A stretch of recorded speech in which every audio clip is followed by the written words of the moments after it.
मेरचल जिले के अलवाल सर्कल हुदूद में वाक़ मचा बोलारम डिवीज़न में मुकामी अवाम की जानिब से कब्रिस्तान में डंपिंग यार्ड के क़याम के खिलाफ शमशान घाट के सामने बड़े पैमाने पर एहतजाज किया गया।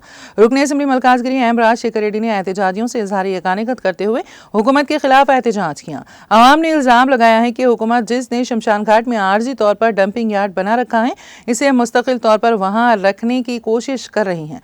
50 कॉलोनियों के मकीनों ने मुत्तहिद होकर JAC तश्कील दी और मुस्तकिल डंपिंग यार्ड के क़याम के खिलाफ एहतजाज के लिए इस तहरीक का आगाज़ किया। उन्हें शिकायत है कि डंपिंग यार्ड के क़याम की वजह से वो बीमारियों में मुब्तला हो रहे हैं। इस मौके पर रुकन असम्बली एम राजशेखर रेड्डी ने कहा कि लोग इस बात पर गम व गुस्से का इजहार कर रहे हैं कि GHMC के हुकाम कई सालों से मौजूद शमशान घाट को राम की नामी एक प्राइवेट कंपनी के हवाले करके आवाम की जानों को खतरे में डाल रहे हैं। रेवेन्यू रिकॉर्ड के मुताबिक 20 एकड़ अराजी हिंदू कब्रिस्तान के तहत है। उन्होंने कहा है कि यह सूरत हाल हुकाम की अदम तवज्जुही के बायस पैदा हुई है।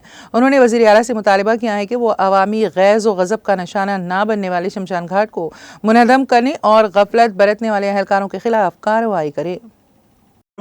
ఏ అధికారి అయితే వచ్చిండో ఏ అధికారి హాయంలో అక్రమ నిర్మాణాలు జరుగుతున్నాయో ఏ అధికారి హాయంలో ULC ల్యాండ్లు మాయమైపోతున్నాయో మీ అందరికి తెలుసు కాబట్టి అతని మీద కూడా చర్యలు తీసుకునే విధంగా నేను ప్రభుత్వాన్ని కోరుతున్నా।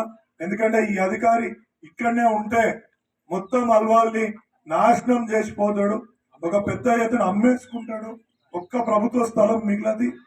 ప్రతి ఒక్కటి కూడా ground+1 ground+2 పర్మిషన్లు ఇస్తే ఇవాళ 5 ఫ్లోర్లు 6 ఫ్లోర్లు కమర్షియల్ అక్కడ శోభా గార్డెన్స్ అనుకుంటా। నిన్న మొన్న ఈ అధికారి వల్ల పైన కూడా వాడు ఇంకొక ఫ్లోర్ వేసుకున్నాడు, అది అందులో కూడా అందరికి కూడా కనిపిస్తుంది।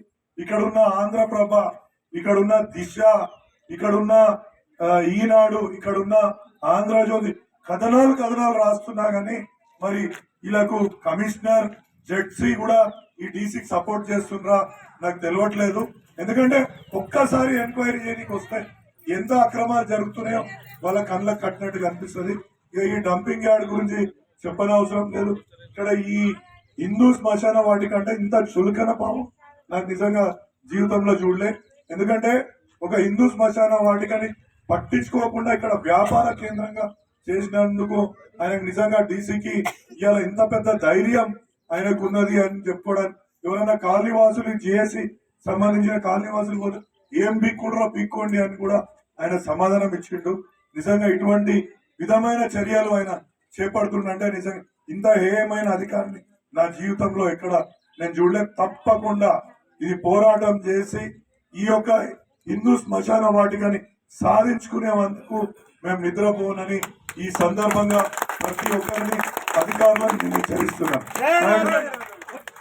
ముఖ్యమంత్రి గారిని దయచేసి మీరు ఈ యొక్క అధికారుల పైన చర్యలు చేపట్టి హిందూ శ్మశాన వాటికని మాకు ఇప్పియాల్సిందిగా మీ అందరి సమక్షంలో ఇక్కడ పెద్ద ఎత్తున అయ్యాలో నిజంగా మహిళలను చూస్తుంటే బాధ అనిపించింది। ఇవాళ చెత్తలో కూర్చొని ఇలా ఎక్కడైతే డంప్ వేసిండ్రో ఆ డంప్ లో కూర్చొని వాళ్ళందరూ అక్కడ కూర్చొని ధర్నా చేసిండ్రు కాబట్టి దయచేసి గౌరవ ముఖ్యమంత్రి గారు దీని మీద స్పందించి వెంటనే చర్యలు తీసుకోవాలని ఆయన కోరుతున్నాను। Thank you.